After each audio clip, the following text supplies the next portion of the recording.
In 2004, the world held its breath as asteroid Apophis was discovered, looming as a potential threat to Earth. Initially feared for a possible collision in 2029, further observations have since quelled these concerns. Thanks to NASA's precise tracking, Apophis has been removed from the risk list for at least the next century. On April 13, 2029, this cosmic giant will pass closer to Earth than our geosynchronous satellites, offering a rare spectacle visible to the naked eye. This close encounter presents a golden opportunity for scientists to study Apophis up close, unraveling its mysteries. NASA's OSIRIS-APEX mission is set to explore the asteroid's surface, providing invaluable insights into its composition and behavior.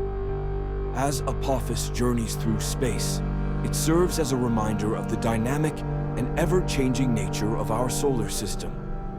Once a harbinger of doom, Apophis now stands as a testament to human ingenuity and the power of science to transform fear into fascination.